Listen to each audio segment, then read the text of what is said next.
Baik, Bismillahirrahmanirrahim. Assalamualaikum warahmatullahi wabarakatuh.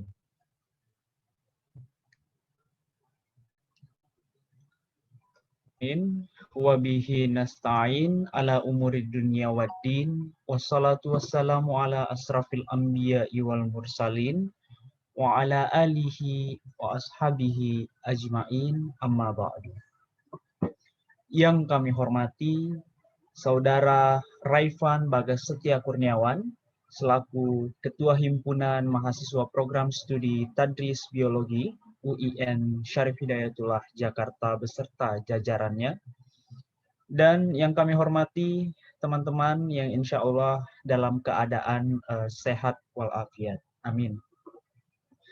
Pertama-tama, marilah kita panjatkan puji dan syukur kehadirat Allah Subhanahu wa Ta'ala yang telah memberikan nikmat sehingga kita dapat bertemu kembali di tengah masa pandemi COVID-19 ini, meskipun pertemuan kita masih dalam bentuk virtual dan belum bisa bertatap muka secara langsung. Yang kedua, salawat serta salam semoga tetap tercurah kepada junjungan kita Nabiullah Muhammad Shallallahu Alaihi Wasallam. Semoga kita termasuk ke dalam umatnya hingga akhir zaman dan mendapatkan syafaatnya. Sebelum kita beralih lebih lanjut, izinkan saya memperkenalkan diri. Nama saya Saiful Alim Darwis, selaku MC pada acara pelatihan desain yang diselenggarakan oleh Himpunan Mahasiswa Program Studi Tadris Biologi UIN Syarif Hidayatullah Jakarta yang dilaksanakan selama 3 hari dan dimulai pada sore hari ini. Selanjutnya, saya akan membacakan susunan acara kita yang akan berlangsung pada sore hari ini, yakni acara yang pertama adalah sambutan, acara yang kedua, acara yang pertama adalah pembukaan, kemudian acara yang kedua adalah sambutan, acara yang ketiga penyampaian materi, acara yang keempat sesi tanya jawab, acara yang kelima sesi foto bersama, kemudian acara yang terakhir adalah penutup. Untuk mengefisienkan waktu kita pada sore hari ini, saya mengajak teman-teman sekalian secara bersama-sama marilah kita membaca basmalah agar acara ini dapat berjalan dengan lancar dan baik. Bismillahirrahmanirrahim. Sebelum melangkah lebih jauh ke inti acara kita, terlebih dahulu izinkan saya membacakan beberapa tata tertib di acara pelatihan desain ini. Kami harap seluruh peserta dan teman-teman sekalian dapat menyimak tata tertib yang akan saya bacakan.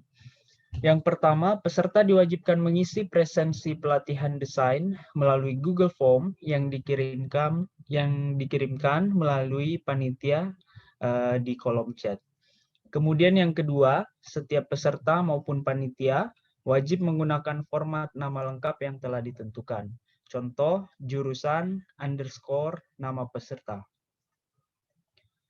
Tata tertib yang ketiga, peserta dianjurkan menyalakan kamera pada saat acara berlangsung. Yang keempat, peserta dilarang membuat keributan dan kegaduhan saat workshop berlangsung. Yang kelima, peserta dilarang spam chat pada saat workshop berlangsung. Yang keenam, peserta diwajibkan mematikan mikrofon selama acara berlangsung, kecuali saat dipersilahkan oleh MC. Yang ketujuh, peserta diperbolehkan bertanya pada sesi tanya jawab yang akan dipandu oleh saya sendiri selaku MC. Kemudian yang kedelapan, peserta harus mengikuti setiap rangkaian acara yang telah dibuat oleh panitia. Yang kesembilan, peserta dianjurkan memakai virtual background yang telah disediakan. Kemudian yang kesepuluh, peserta harus bersikap sopan dan santun serta berpakaian rapi pada saat pelatihan berlangsung. Yang ke-11, sekaligus yang terakhir, dipastikan peserta menggunakan laptop dan juga telah menginstal atau telah mempunyai aplikasi Adobe Photoshop di device laptop masing-masing. Demikian beberapa hal yang perlu diperhatikan demi kesuksesan dan kelancaran acara kita pada sore hari ini. Acara selanjutnya, marilah kita simak sambutan dari Ketua Pelaksana, Saudara Muhammad Rehan Amar. Kepada Saudara Rehan, dengan hormat saya persilahkan. Baik, terima kasih MC atas waktunya.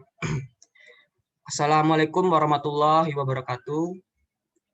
Alhamdulillahirabbil alamin wa bihi nasta'in ala ulumiyaddin wa ala alihi wa sahbihi ajmain. Amma ba'du. Puji syukur kehadirat Allah Subhanahu wa taala yang telah memberikan kita nikmat iman serta takwa dan nikmat kesehatan sehingga kita dapat menghadiri kegiatan pelatihan desain pada hari ini. Tak luput pula selawat serta salam marilah kita haturkan kepada Nabi besar Muhammad SAW yang telah membawa kita dari zaman jahiliyah menuju zaman yang terang benderang. Saya selaku pelaksana mengucapkan banyak-banyak terima kasih atas partisipasi dari kalian. Selanjutnya yang saya hormati juga dari Ketua HMPS Tadris Biologi UIN Syarif Hidayatullah Jakarta, Raifan Bagasetya selaku jajarannya dan para panitia yang saya banggakan serta para peserta. Pada hari ini kita akan melangsungkan kegiatan pelatihan desain yang memiliki tema eksplorasi diri dengan kreasi desain grafis untuk mewujudkan akademis yang kreatif dan inovatif. Tentu saja kreativitas ini merupakan skill yang sangat kita butuhkan di dalam era industri 4.0.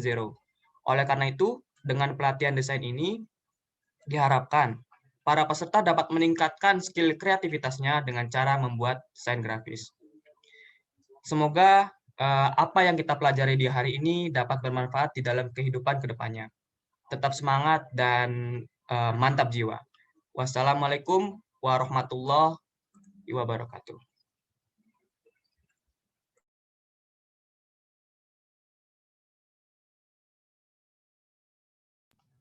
Waalaikumsalam warahmatullahi wabarakatuh. Terima kasih kepada Saudara Rehan atas sambutannya.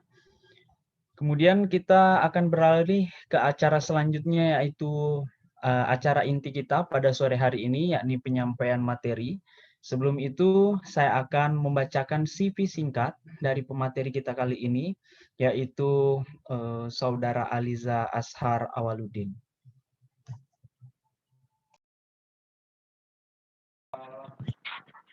Ada dua posisi, Pak, pengaturan.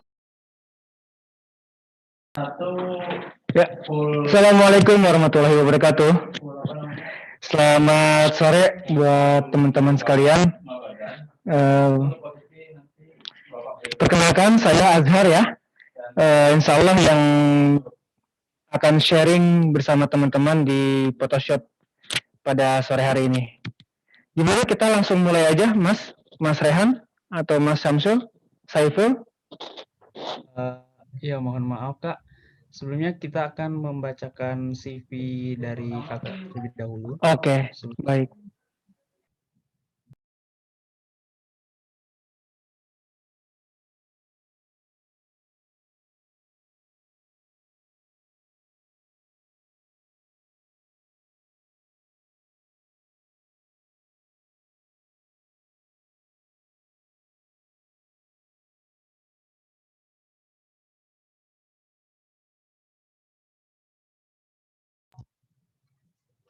Baik, teman-teman sekalian, berikut adalah CV singkat dari pemateri kita pada sore hari ini.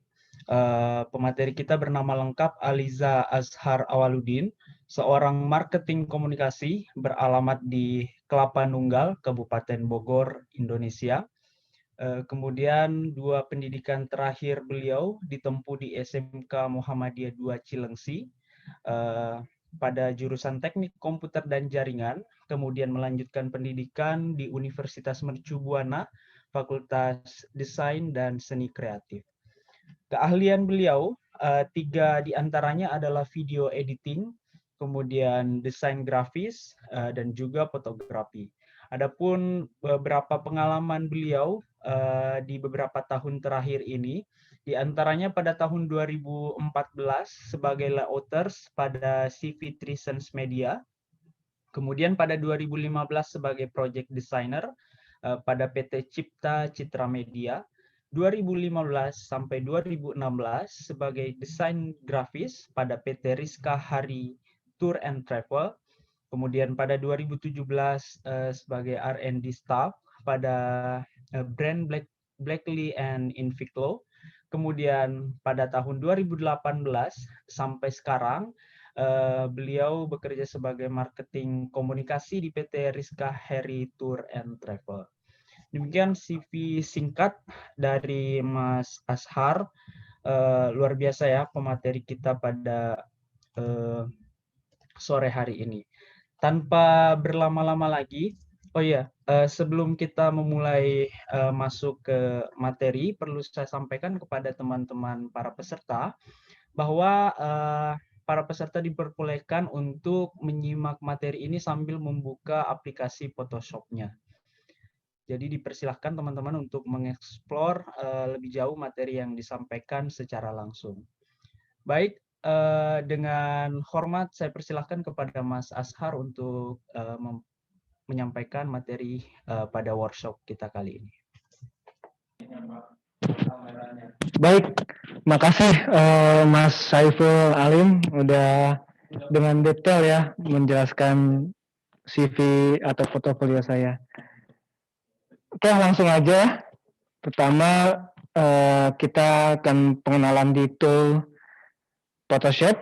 Cuman saya perlu garis bawahi dulu bahwa desain grafis ya, desain grafis itu bukan ahli di Photoshop, bukan ahli di CorelDRAW, bukan ahli di Illustrator.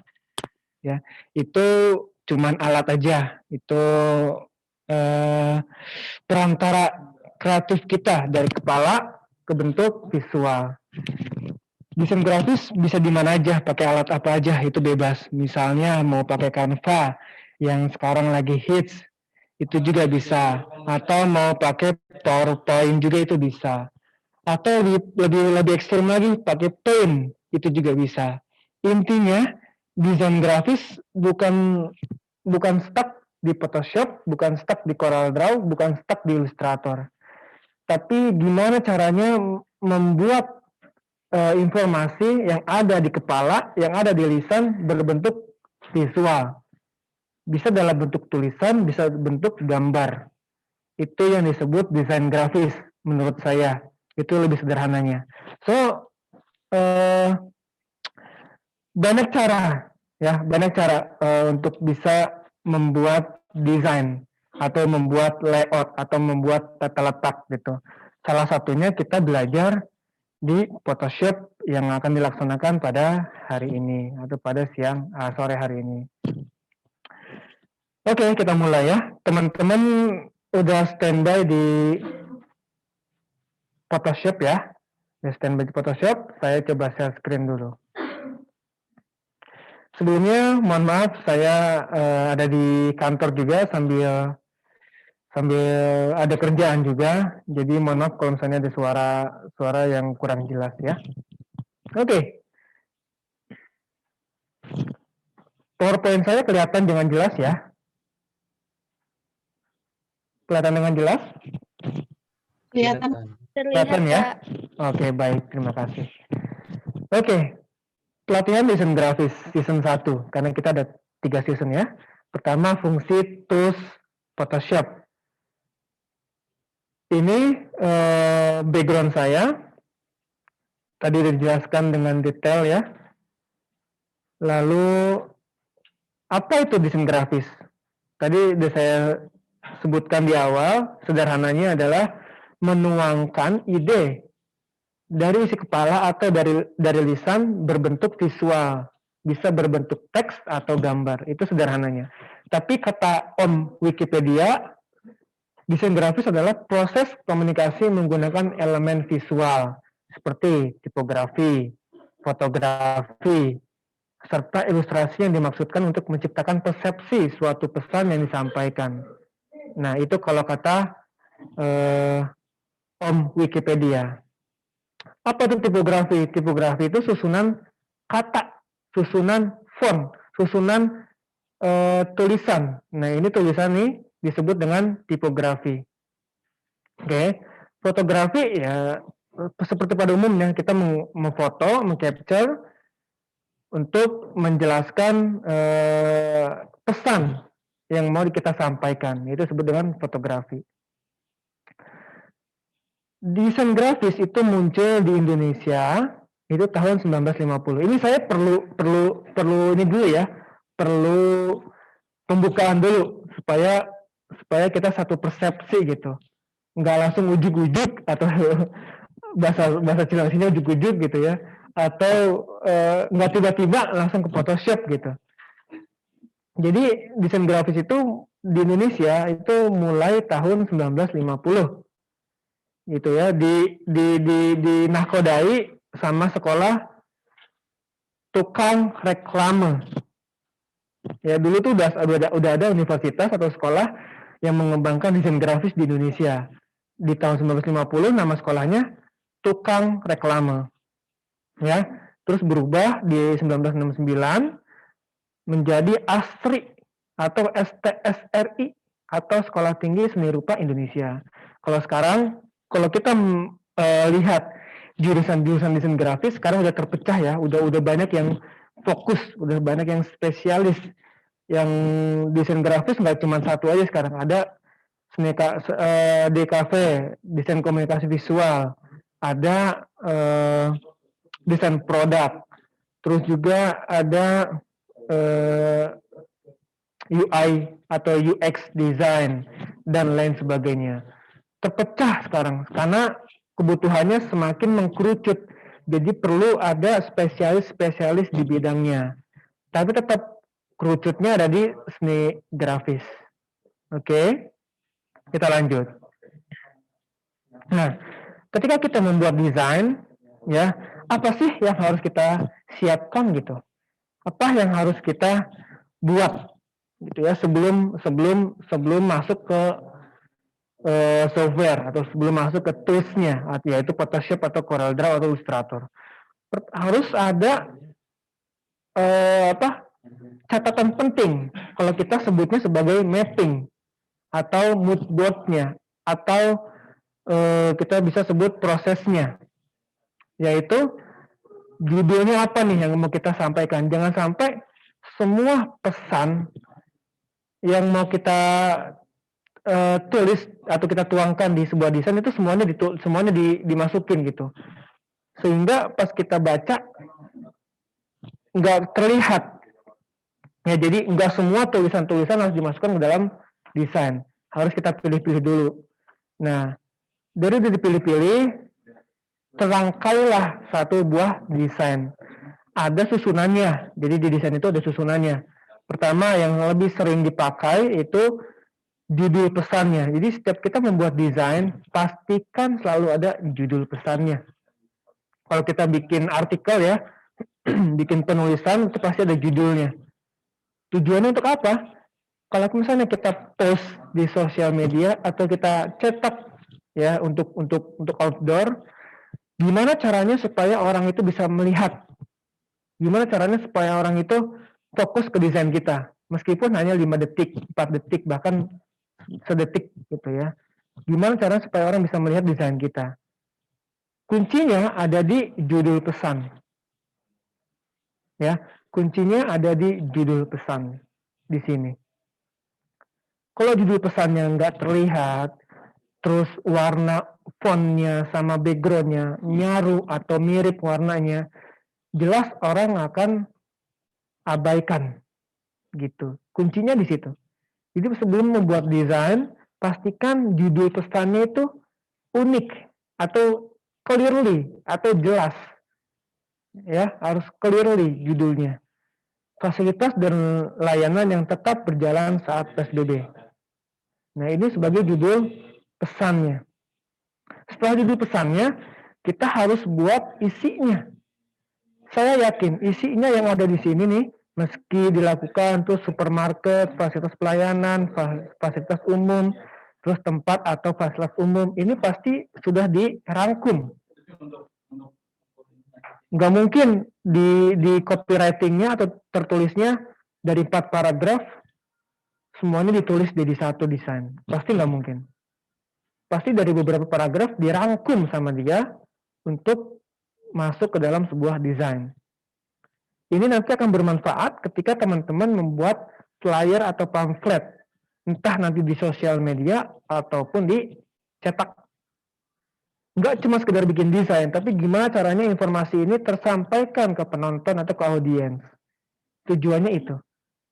Ya, jadi saya perlu men-share karena biar kita satu pemikiran. Ya, karena kita ada sesi kedua dan sesi ketiga.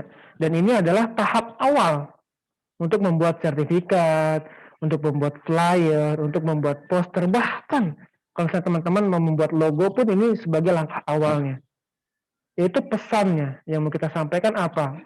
Agar audiens bisa membaca, oh maksudnya tuh ini. Gitu ya. Itu yang kedua, isi pesan. Terus yang ketiga, perlu nggak sih kita membuat desain terus ada ilustrasinya? Ya, menurut saya perlu. Bayangin ke teman-teman nih, bayangin. Coba bikin tulisan tanpa ada ilustrasi. Ketika audiens yang melihat, ini maksudnya apa sih? Ini maksudnya apa sih? Jadi orang akan ngebayang-bayang dulu, akan berpikir dulu, dan lama closingnya, lama untuk mencernanya. Nah, jadi ilustrasi itu penting dalam sebuah desain. Ya. Terus yang ketiga, yang keempat, ada informasi lainnya. Ya, biasanya informasi lainnya itu berbentuk link sosmed atau WhatsApp number. Ya, atau lain-lainnya. Dan ini adalah wajib hukumnya. Wajib mesti kudu fardu ain. Kira-kira gitu.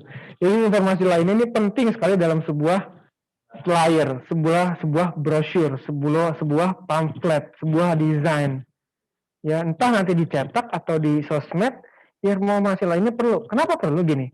Misalnya teman-teman buat flyer seperti ini ya, fasilitas dan layanan yang tetap berjalan saat PSBB.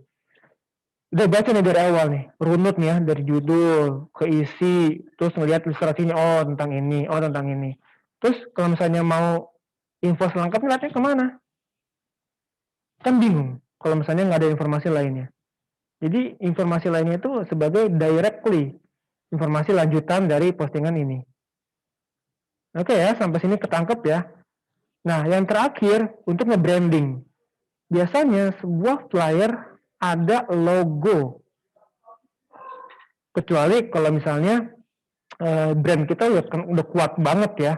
Kalau udah kuat banget nggak perlu. Oh ini desain ini udah tahu nih pasti brand ini, pasti brand ini. Tapi kalau misalnya kita masih membuat brand image yang baik, setiap flyer harus mesti kudu fardu ain ada logonya. Ya, karena ini untuk membranding image kita.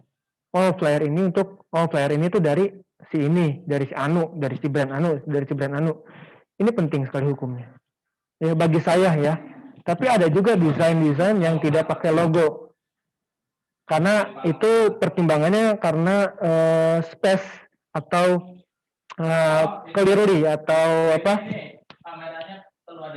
Atau konsepnya dia nggak pakai logo ya, karena logonya dia atau brandnya dia udah kuat gitu. Oke ya, kita lanjut ya. Sampai sini udah paham ya. Kita lanjut. Nah, prinsip unsur desain grafis. Ya. Desain grafis juga punya prinsip. Ya, nggak sekedar bikin desain aja. Makanya tadi saya bilang, kalau misalnya kita desain grafis, gue sebagai desain grafis nih, bikinnya di mana? Di PowerPoint. Wah, itu bukan desain grafis. No, menurut saya itu kurang tepat. Desain grafis itu bisa di mana aja, di PowerPoint kayak di Paint kayak dimanapun. Yang penting prinsip-prinsip desainnya, unsur-unsur desainnya ada di situ. Apa aja? Biasanya selalu ada white space atau ruang kosong. Ya, ini dimaksudkan agar sebuah karya tidak terlalu padat dalam penempatan sebuah bidang sehingga menjadikan objek menjadi dominan. Yang tadi saya bilang, kalau misalnya kita bikin desain, jangan semua kata dimasukin. Ya, jangan semua kata dimasukin. Harus diralat, harus dirangkum. Ya, misalnya kita bikin buku gitu, bikin buku, terus paragraf pertama, paragraf kedua diambil untuk masukin ke cover. Ya nggak bisa juga. Harus pilih-pilih kata-kata yang bagus buat dijadiin cover. Misalnya tagline-nya, misalnya lagi kata-kata powerful-nya di bab 1, di paragraf 1 apa, masukin ke covernya. Jadi nggak semua. Ya nggak semua. Potongan video yang mau jadi background.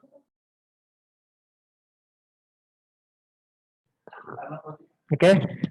Jadi ada white space. Gitu ya. Terus kedua, ada kejelasan atau clarity.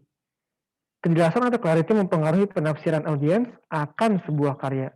Bagaimana sebuah karya tersebut mudah dimengerti dan tidak menimbulkan ambigu makna ganda. Jadi gini, tadi kan saya bilang ya, di slide sebelumnya ini ada ilustrasi. Bayangkan teman-teman, kalau si desain ini nggak pakai ilustrasi, hanya sebuah teks dari awal, dari judul sampai informasi sampai ke logo, hanya teks aja. Saya bisa simpulkan yang baca audiensnya adalah orang bingung, ya, bingung yang bacanya. Kenapa ya? Karena nggak ada gambaran. Pada dasarnya manusia melihat gambar itu ya harus ada ilustrasinya supaya lebih cerna. Oh maksudnya ini, oh maksudnya ini, ya. Jadi kejelasan itu penting. Oke. Terus yang ketiga, masalah kesederhanaan, simplicity. Misal gini, flyer kita, desain kita, poster kita, spanduk kita, sertifikat kita ditunjukkan untuk siapa? Ini mesti banget dinotis. Kenapa? Ini akan mempengaruhi gaya desain. Misal, flyer kita dibuat untuk usia muda sampai dewasa. Misal di usia 18 sampai 30 tahun. Warna-warna apa yang harus kita masukin? Oh, warna-warna pastel misalnya. Oh, maksudnya warna-warna yang cerah-cerah. Ya, itu penting. Jadi melihat marketnya dulu, audiensnya kita tuh siapa. Jangan sampai kita buat desain ada balon-balonnya, ada love-nya, warnanya warna-warna anak-anak gitu. Padahal audiensnya untuk orang dewasa. Aduh, ini udah menyimpang sekali. Ya, jadi audiens itu penting. Siapa yang mau kita targetin? Ya, makanya disebut dengan kesederhanaan. Prinsip desain juga ini penting dalam desain. Desain yang sibuk tidak menarik untuk dilihat. Jadi cukup buat desain yang bisa menyampaikan pesan secara efektif dengan cara yang lebih kreatif dan menarik perhatian tanpa menambah hal apapun yang tidak perlu dalam desain. Coba buat desain seperti ini terus ditambahin gambar-gambar metal, ya, atau fontnya font serem, ya, atau warna terus ada elemen-elemen darah. Ini kesannya gimana coba? Ya, hal-hal yang tidak perlu tapi dimasukin gitu. Itu yang menjadi prinsip dalam sebuah desain. Oke, sampai sini clear ya. Terus yang terakhir adalah emphasis atau point of interest. Buat bagian utama atau pesan yang ingin ditampilkan dari sebuah desain agar berbeda dari yang lain, baik dari segi warna, bentuk, agar perhatian audiens lebih tertuju pada bagian utama tersebut. Contoh lagi, ini. Lihat judulnya. Kalau misalnya judul fasilitas dan layanan yang tetap berjalan saat PSBB-nya warna putih, saya yakin bacanya akan bingung. Akan sekilas saja, oh ini. Tapi ketika warnanya beda, warnanya hijau stabilo ini, kesannya itu, kita harus lihat judulnya dulu berarti. Itu lebih stand out judulnya. Ya, coba kalau bayangin semua tulisannya warnanya putih, kita untuk bacanya itu udah pusing. Ya, jadi membuat desain pesan utamanya, ya, atau judul utamanya dibuat stand out, ya, stand out di luar dari isi pesannya, yaitu ukurannya besar, warnanya berbeda, atau ditambahin shadow, itu juga bisa. Intinya harus stand out. Entah nanti buat sertifikat, entah nanti buat spanduk, entah nanti buat flyer, entah nanti buat sosial media. Oke. Sampai sini paham ya, teman-teman ya? Sampai sini ya. Gimana Mas Saiful? Bisa kita lanjut? Bisa, dipersilakan. Oke. Lanjut. Di dalam sebuah desain ada disebut dengan tipografi. Yang tadi saya bilang ya, tipografi itu seni dan teknik memilih dan menata huruf pada ruang yang tersedia untuk menciptakan kesan tertentu dan kenyamanan saat membaca. Ada dua fungsi tipografi, readability dan legibility. Ini harus wajib, kudu, mesti fardu ain, kira-kira gitu. Yang teman-teman kuasai, mau buat apapun, ya, penting banget. Mau buat apapun, ya, readability dan legibility, ini penting banget. Karena ini dasarnya, kalau misalnya kita mau bangun rumah, ini adalah fondasinya. Oke, anggap seperti itu. Karena ini benar-benar penting. Readability yaitu ukuran dan spasi huruf. Berkaitan dengan tingkat keterbacaan tulisan dalam jarak pandang tertentu. Misal gini, pasti teman-teman sering melihat desain yang ada di pinggir-pinggir jalan, di baleho-baleho yang besar, di pinggir-pinggir jalan. Coba bayangin teman-teman, kalau misalnya di baleho itu ukurannya ukuran 14 pixel untuk yang ada di Word. 14 pixel apakah kelihatan? No. Segitu baleho segede gaban, ukuran fontnya 14 pixel. Itu nggak akan terbaca sampai zoom pun. Jadi kita harus bisa membedakan dulu nih. Oh, desain ini untuk dicetak untuk jarak tertentu. Berarti fontnya harus sebesar ini. Oke, jadi ini harus di notice sama teman-teman. Ukuran dan spasi huruf. Ya. Oh, ini spanduk nih ukuran 3x2 meter. Kira-kira terbacanya di jarak berapa ya? Oh, rata-rata 3x2 meter itu ukuran jarak di 5 meter sampai 10 meter masih kelihatan. Oke, berarti ukurannya kira-kira fontnya 100 pixel atau sampai 400 pixel. Terus, oh, ini fontnya kalau misalnya tebal, kelihatan nggak ya dari jauh ya? Oh, kelihatan. Tapi harus dijarakin sedikit biar 5 sampai 10 meter jaraknya bisa kelihatan. Itu kuncinya. Bikin spanduk, ya, di simpan di situ. Gimana caranya orang bisa melihat langsung dan fokus ke situ pas orang lagi lewat? Oh, berarti judulnya ukurannya sekian, terus tulisannya ukurannya sekian, supaya bisa terbaca dengan jelas. Oh, gimana kalau misalnya orang nggak pakai kacamata? Yang pakai kacamata, apakah dia kelihatan? Oh, berarti kurang, jaraknya digedein lagi. Sampai ke situ. Ya, jadi penting banget yang namanya tipografi, yaitu readability dan legibility. Jadi mau pakai ini, readability dan legibility adalah hukumnya wajib dikuasai, menurut saya.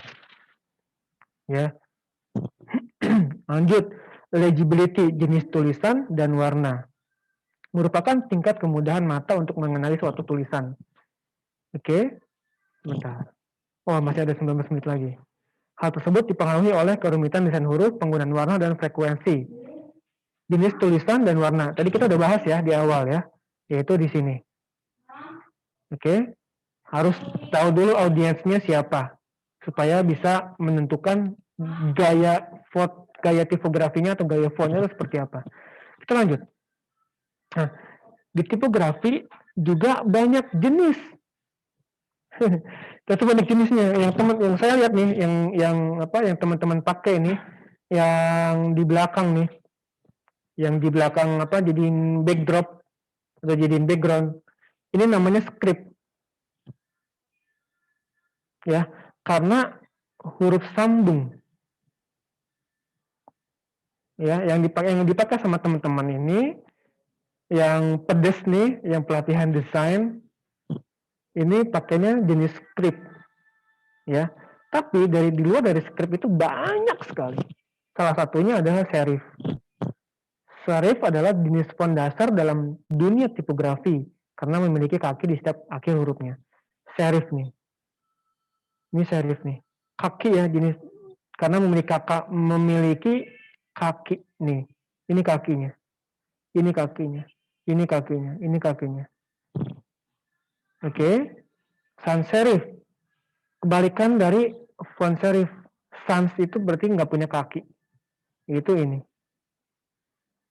Ini yang saya pakai fontnya sans serif. Jenisnya. Bukan nama fontnya. Jenisnya adalah sans serif. Nah, Instagram pakainya script. Gambarnya juga jelas. Oke.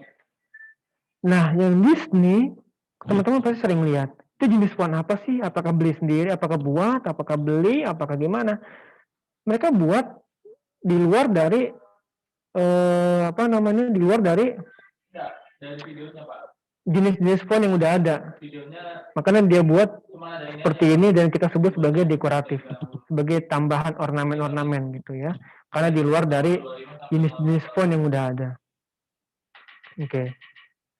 Nah, sampai ke fungsi tools pada Photoshop. Kemarin Mas Rehan nanya ke saya, Mas, apa sih bedanya Photoshop versi CS5, CS6, CS7 sampai yang terbaru? Pak, pasti teman-teman udah tahu lah. Kalau misalnya kita upgrade software, pasti yang sering di-upgrade adalah efektivitasnya. Efektivitasnya. Ya, yang biasanya CS5 agak berat, kalau pakai CS 2020 semakin enteng, misalnya begitu. Upgrade software, upgrade versi. Terus juga ada layoutnya yang berubah. Ada juga yang toolsnya bertambah, yang namanya juga upgrade software pasti ada peningkatan, nggak mungkin penurunan. Nah, yang teman-teman pakai sekarang insya Allah masih sama sedikit dengan yang saya pakai. Ya, saya kan pakai semua software di 2020.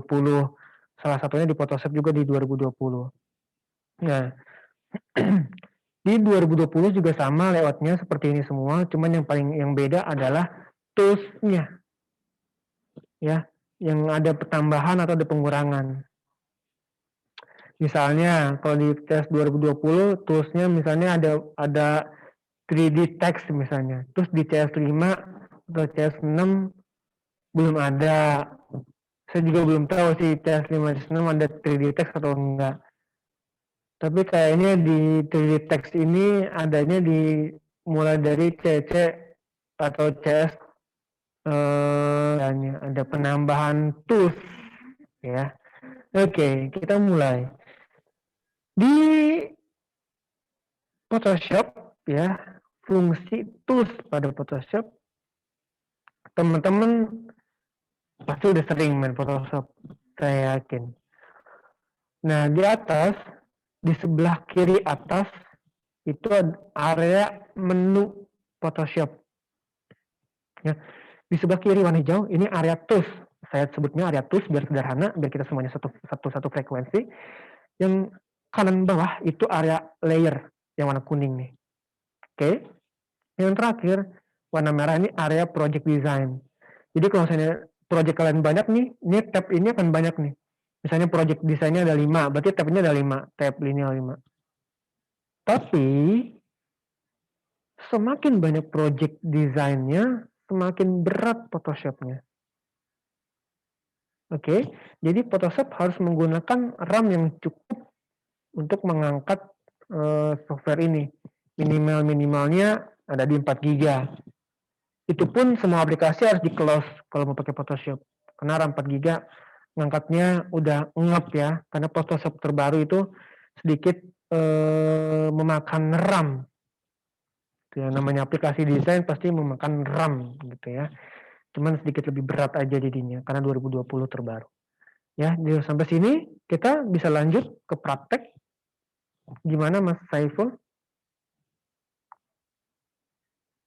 Boleh dipersilakan, Mas. Oke.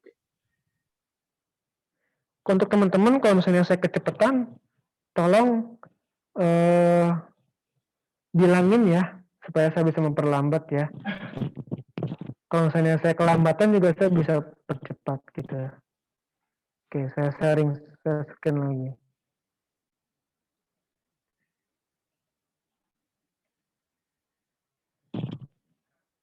Oke, Photoshop saya kelihatan ya.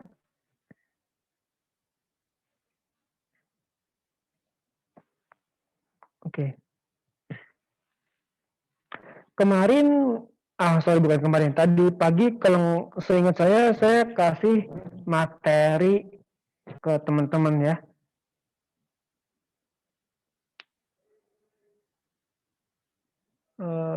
Di mute mas, teman-teman udah dapat ya bahan-bahan desainnya ya, bahan-bahan Oke. praktek ini ya. Iya mas, sudah mas. Baik. Oke.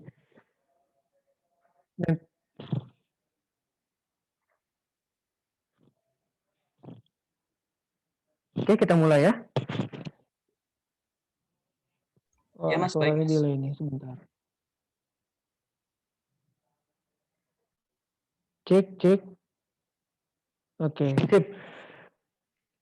Jadi saya udah kasih 2 ya ke teman-teman bahannya.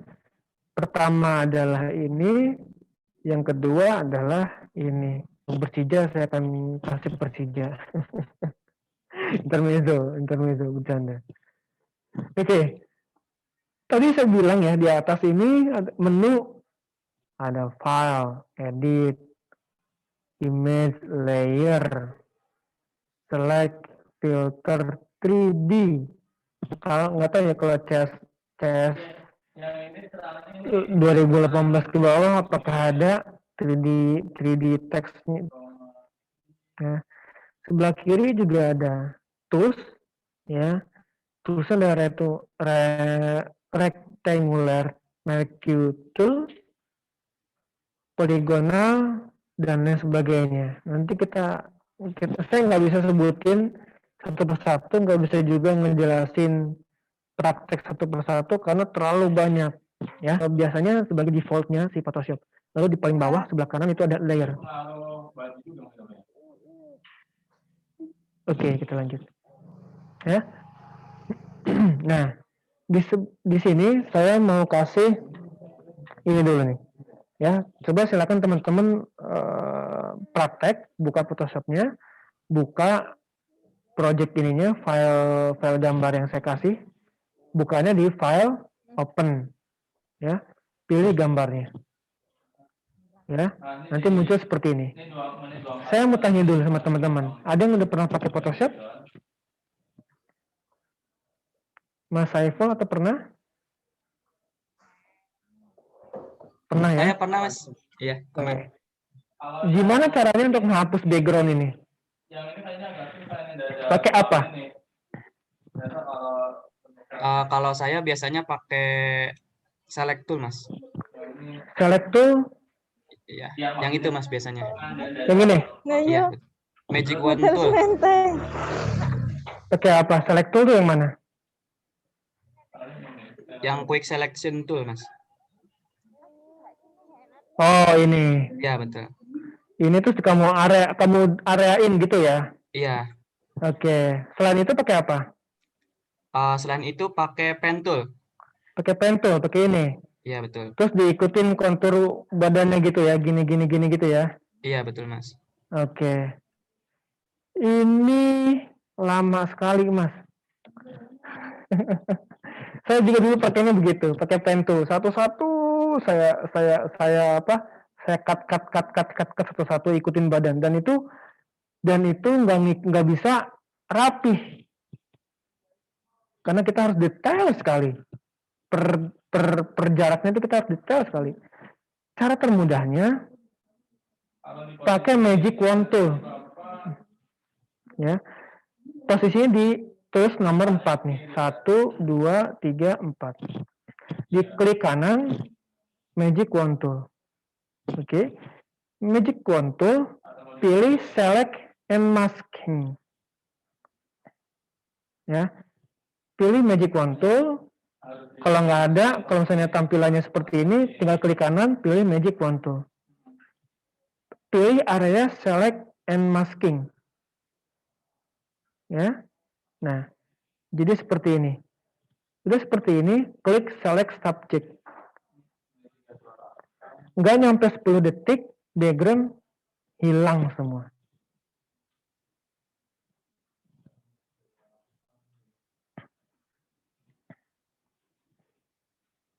Nah, jadi seperti ini. Ya, nggak nyampe 10 detik. Udah seperti ini, Ctrl J. Hilangin backgroundnya. Nah, BIM salah BIM. Nggak usah pakai pen tool. Nggak usah pakai eraser magic tool. Magic eraser tool nggak perlu. Kalau mau pakai quick selection tool, lihat dulu satu-satu. Bisa aja. Cuman kadang kalau misalnya kita ngejar deadline, aduh, gimana? Oke? Penting sekali. Saya ulangi ya. Pilih tools nomor 4. 1, 2, 3, 4. Klik kanan Magic Wand Tool. Select and Masking. Pilih di sebelah kanan atas. Pilih Select Subject. Pilih Select Subject. Dia akan mengenerate mana background, mana objek. Si Photoshop ini udah pinter kok. Ya, nggak usah bingung. Nggak apa-apa, Photoshop udah pinter kok sekarang. Udah sekolah banyak dia. Nah, jadi seperti ini. Jadi seperti ini, klik OK. Ini nggak usah diapa-apain. Biarin aja. Oke, klik OK. Nah, dia mengarsir satu objek. Oke, tinggal Ctrl J sebagai duplicate layer. Matiin backgroundnya. Boom. Oke, sesederhana itu. Oke ya, lanjut. Sampai sini paham semua teman-teman? Bisa praktekin dulu.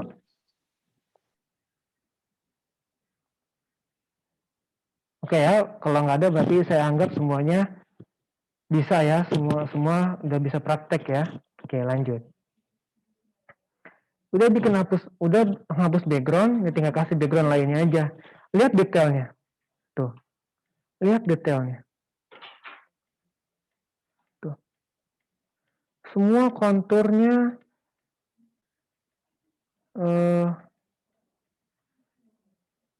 ke select semua tuh, ya. Sampai ke rambut-rambutnya. Nah, tuh. Biasanya pakai pen tool ini yang susah. Ini yang susah kalau pakai pen tool. Nggak dapat gitu. Tapi kalau pakai Magic Wand Tool, semuanya kena. Boom, kena semua. Oke ya. Sampai sini paham. Kita lanjut. Satu lagi. Kita waktunya berapa menit lagi nih? Oh, 4 menit lagi cukup. Nah, sekarang ini, ya teman-teman juga buka ini. Kita mau hapus ininya, pagernya.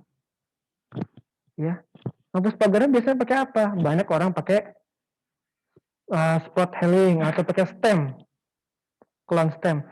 Itu lama. Ya, kalau saya buat begini. Nah, oke, saya buat begini. Tuh. How? Gimana caranya? Saya pakai brush dulu, ya. Pakai brush tool. Oke, di klik kanan, saya hardness-nya saya naikin 100%. Size-nya saya kecilin kira-kira ngikutin area pagernya. Ini kan kegedean nih, lingkarannya kegedean. Saya kecilin misalnya di 30 lah.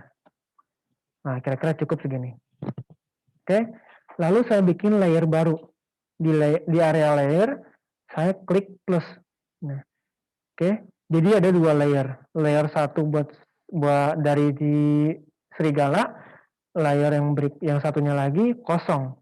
Nah, area yang ini yang mau kita masukin brush. Oke, saya blok semua area pagernya nih pakai brush. Nih, contoh ya. Nah, Aduh, tangan saya tremor nih. Nah, terus sampai bawah. Oke. Lanjut terus sampai bawah.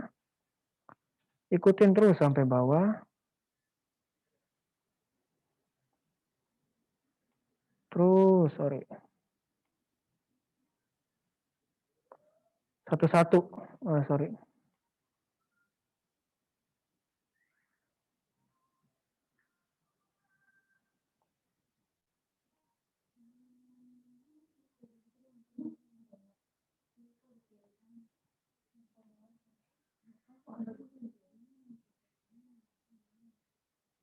Oke.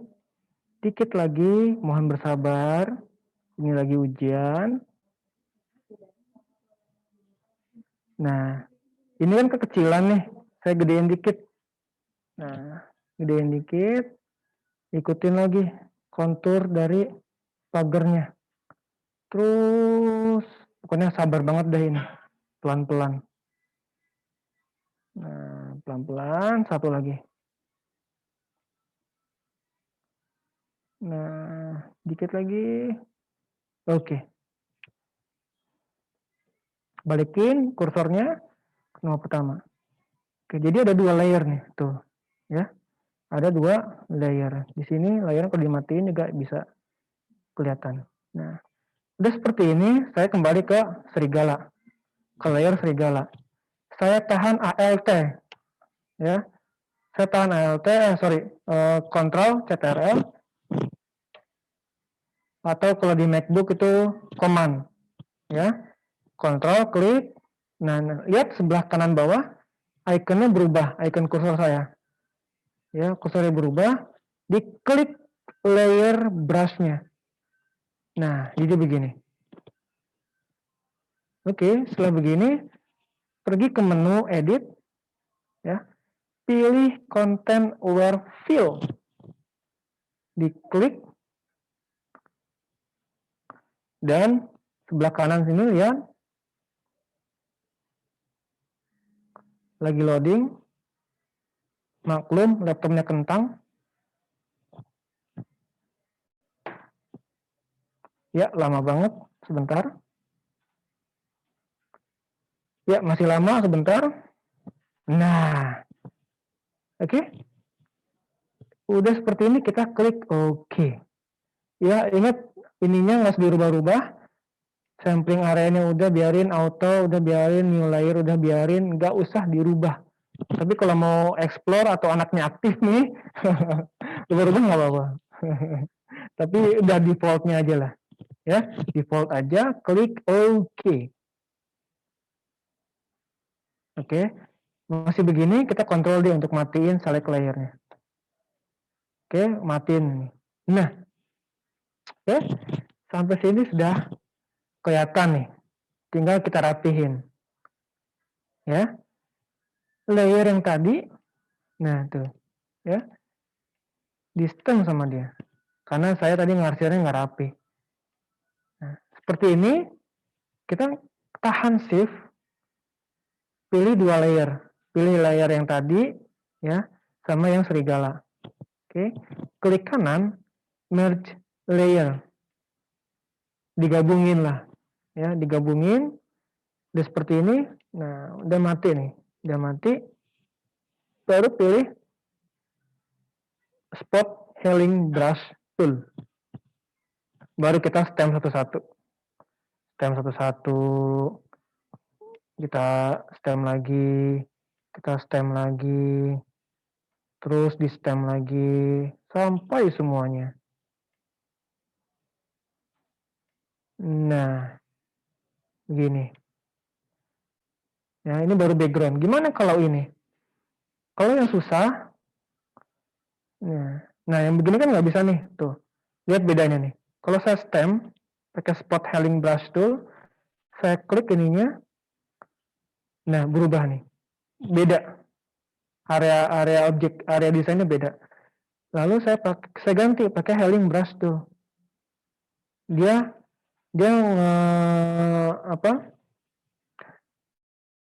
ngesamarin warna ini pakai area yang lain. Nah, kita mencet ALT aja, Misalnya mau area ini. Oke, berarti tinggal klik aja nih. Tuh. Oke, ini lagi saya klik. Oke, oh ini kupingnya. Saya klik lagi. Oh, kurang nih, berarti ini. Oh, kurang juga, berarti pakai yang ini aja. Kecilin areanya. Oke, kira-kira begitu. Terus sampai selesai, dan akhirnya seperti ini. Oke, sampai sini selesai. Apakah nggak ada pertanyaan? Ada kayak pertanyaannya? Silakan. Saya lebih suka ada pertanyaan. Silakan saya kembalikan ke Mas Saiful. Terima kasih. Baik, terima kasih Mas Ashar atas materinya yang super keren banget ini. Masya Allah. Dan semoga teman-teman sekalian dapat mendapatkan ilmunya dengan maksimal. Nah, selanjutnya setelah penyampaian materi dari Mas Ashar, saya akan membuka kesempatan bertanya kepada teman-teman peserta.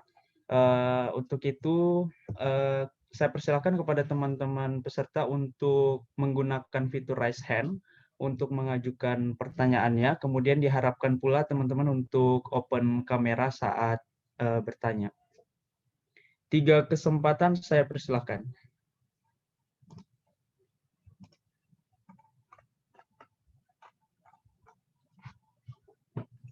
Boleh saya? Oh iya, silakan. Ya, silakan Mas Rehan. Oke. Terima kasih Mas Azhar atas materinya yang sangat bermanfaat sekali bagi kita khususnya para pemula di bidang Photoshop. Saya izin bertanya, dari tadi kan mungkin saya mendengarkan penjelasan dari Mas Azhar, kita masih belum ada yang namanya penggunaan mask ya Mas. Nah itu mungkin Mas Azhar bisa mencontohkan Mas, penggunaan mask-nya itu seperti apa? Dan apa fungsinya dari mask itu? Maksudnya Mas itu apa? Ada contoh nggak? Gambaran seperti apa?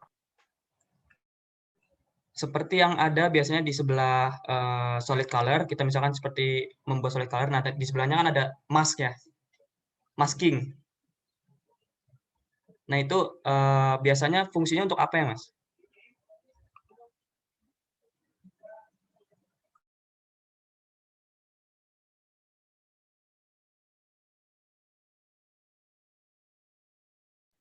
Oke, sebentar ya. Saya cek dulu.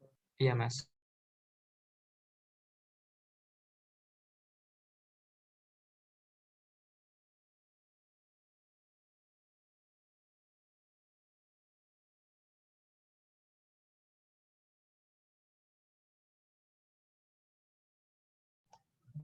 Baik, dari Mas Ashar, boleh kita lanjut menerima pertanyaan lagi atau mau dijawab terlebih dahulu? Boleh, saya catat dulu ya. Saya buka Photoshop dulu.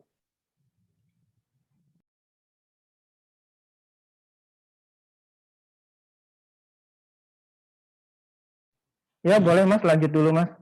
Sambil saya tampung 3 berarti ya. Ya Mas, 3 pertanyaan. Baik, kepada teman-teman peserta ada 2 slot pertanyaan lagi, dipersilakan. Yang ingin bertanya untuk menggunakan fitur raise hand, kemudian open kamera dan open mic.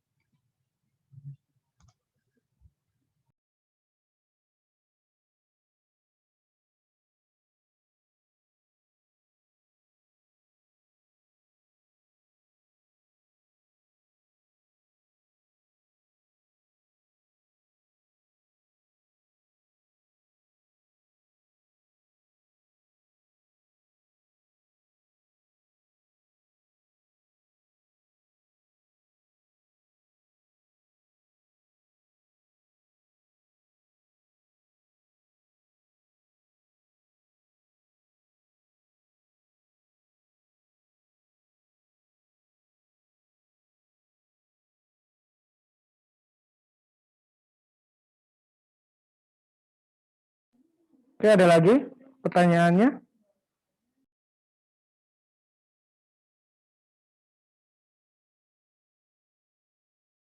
Iya, dipersilakan teman-teman peserta. Kalau belum memungkinkan untuk open mic, mungkin boleh di chat Zoom-nya juga untuk bertanya. Dipersilakan.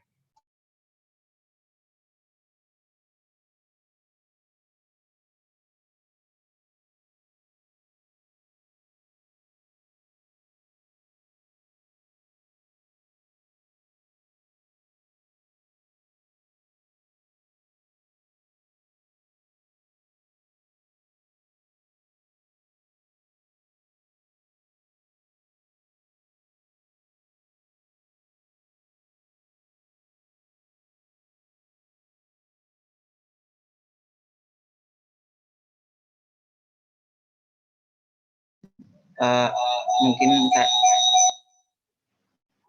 saya Kak untuk bertanya mengenai info, kan ada namanya tadi penjelasan infografis. Nah, dalam suatu infografis itu kan banyak tulisan mestinya, soalnya mengenai info. Nah, dalam penggunaan font sendiri itu maksimalnya berapa? Terima kasih. Baik, terima kasih Saudara Hamed atas pertanyaannya. Ya, dipersilakan teman-teman yang lain. Oke, saya jawab dulu aja ya. Oh iya, Sambil teman-teman yang lain Silakan. mempersiapkan pertanyaan terakhir. Kira-kira gitu ya. Oke, pertanyaan dari Mas Rehan. Wah, masking nih. Pasti udah sering banget main Photoshop nih. Mantap deh. Oke ya, saya jelaskan sederhananya. Masking itu ibaratnya sama kayak kita, sebentar, saya share screen dulu. Share screen. Oke. Masking itu sama aja kita men-select area tertentu atau men-select objek tertentu untuk bisa merubah warna, bisa merubah gambar, bisa merubah background dan sebagainya. Banyak cara, banyak aplikasi yang bisa dipakai untuk masking ini. Cuman salah satunya yang mau saya kasih ini adalah membuat masking ganti background atau menghapus background. Sederhana kan kita masih temanya sekarang membahas menghapus background dan healing brush tool atau menghilangkan objek di dalam sebuah objek.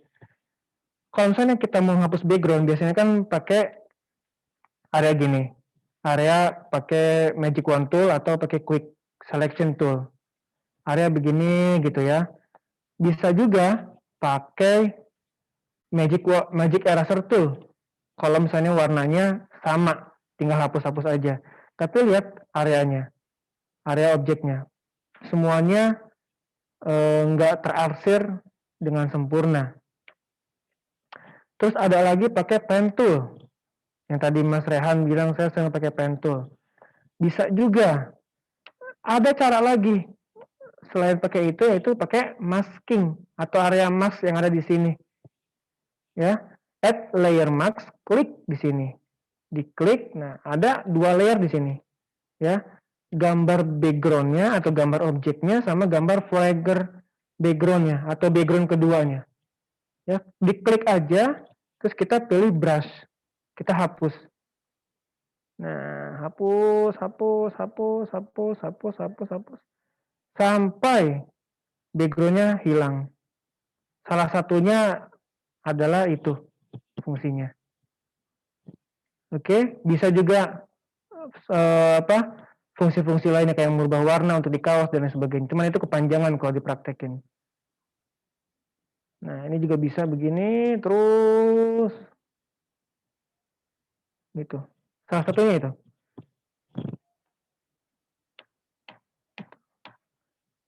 Oke, Mas Rehan. Salah satu fungsinya untuk membuat area objek berubah gitu istilahnya. Sampai situ paham ya? Baik, terima kasih Mas Azhar atas penjelasannya. Jadi ada kaitannya juga dengan yang tadi ya Mas ya ternyata. Betul.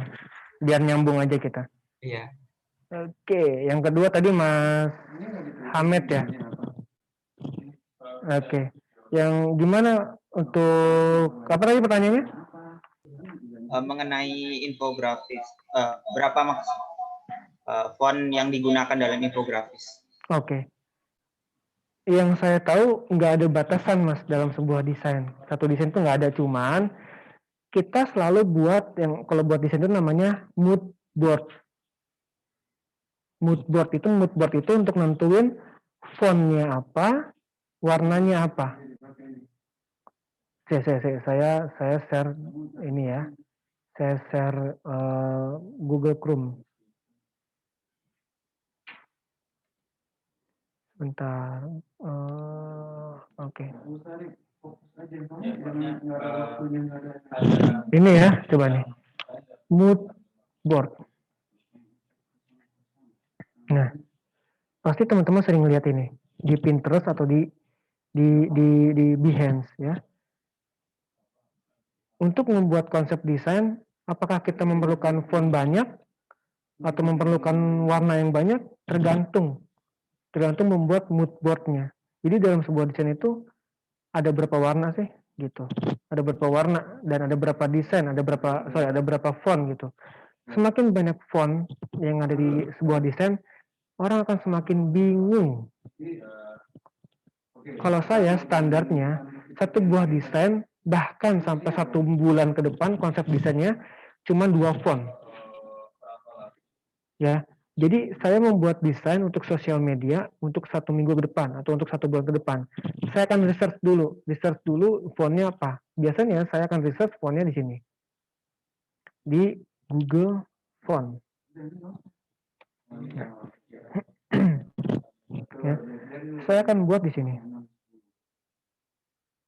Fontnya apa yang mau saya pakai? Terus saya tinggal download. Nah, ini berkaitannya dengan harmonisasi desain untuk desain selanjutnya. Jadi dalam satu buah desain nggak ada keterikatan harus fontnya sekian, harus fontnya banyak, harus fontnya dikit, enggak. Cuman supaya terbaca yang tadi saya bilang readability dan legibility-nya. Ya, misalnya Mas Hamed mau bikin postingan sosial media untuk 1 minggu ke depan. Bayangin, kalau misalnya satu desain fontnya beda-beda, nggak ada konsistensi di situ Mas, nggak ada ciri khas di situ. Jadi konsistensi pun perlu. Ya, font harus dibuat SOP sama Mas sendiri. Jadi desainer tuh punya SOP juga. Oh, fontnya harus ini, ukurannya harus gini. Berarti besok tuh ukurannya harus sekian, fontnya harus sekian. Itu namanya harmonisasi dan konsistensi. Supaya desainnya itu lebih berkarakter. Oh, ini desainnya Mas Hamed nih. Oh, ini desainnya Mas Rehan nih. Oh, ini desainnya Mas Saiful nih. Itulah disebut dengan desainer. Ya, sampai sini paham ya, Mas ya? Terjawab ya? Jadi nggak semua font atau semua jenis tulisan dipakai dalam sebuah desain. Tapi Mas tentukan sendiri harus berapa, tapi harus komitmen dan konsisten. Fontnya pakai yang itu terus. Selama periode tertentu. Menurut saya itu.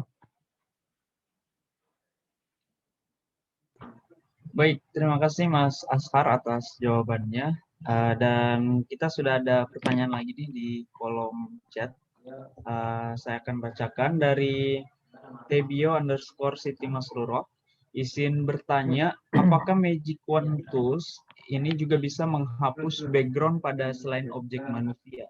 Misalnya logo yang background atau yang lainnya. Terima kasih. Ya, saya jawab ya. Bisa.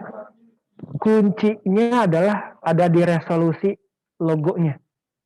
Kalau logonya pecah, si Photoshop nggak bisa men-tracing atau memasking area si logonya. Jadi logonya pun harus dalam resolusi yang besar. Apalagi kalau logonya banyak warna atau nyaru dengan backgroundnya. Otomatis si Photoshop akan bingung juga. Ini gue mau nge-tracing mana nih? Gue mau nge-masking mana nih? Tapi kalau kualitas gambarnya besar dan background dengan logonya berbeda, ya enggak nyaru, itu pasti bisa. Ya, sampai situ. Jawabannya bisa, tapi dengan catatan gitu. Baik, terima kasih Mas Ashar atas jawabannya dan terima kasih pula kepada teman-teman yang udah bertanya, namun karena kita dibatasi waktu, maka cukup 3 pertanyaan saja untuk hari ini. Dan selanjutnya ada sesi foto bersama. Untuk itu diharapkan kepada teman-teman sekalian, para peserta untuk open kamera. Dan dipersilahkan kepada Saudara Hamed untuk memandu sesi foto bersama. Ya. Terima kasih kepada Saudara Saiful. Baik, untuk sesi foto bersama diharapkan pada para seluruh peserta untuk on cam.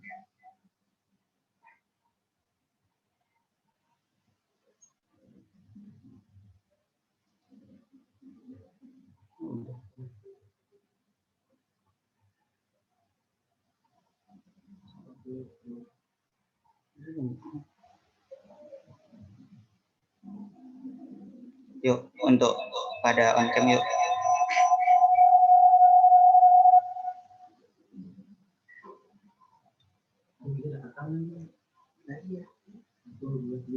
Bentar, masih ada yang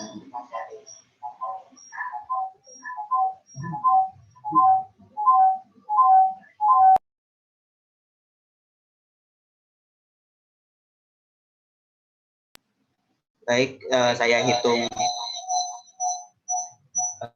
1, 2, 3. Untuk selanjutnya slide 2 ya. 1, 2, 3.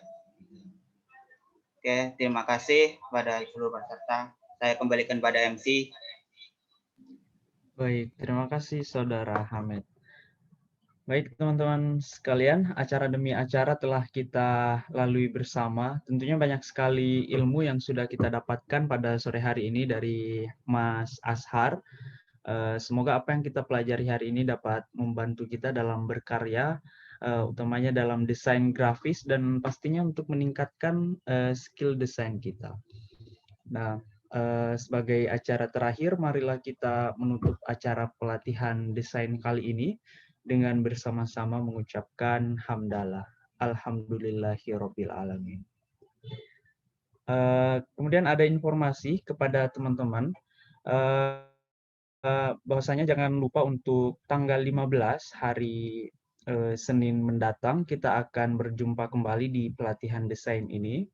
Dan penting banget untuk dicatat jadwalnya karena yang akan mendapatkan sertifikat dari kegiatan ini adalah teman-teman yang mengikuti minimal 2 sesi atau 2 hari kegiatan.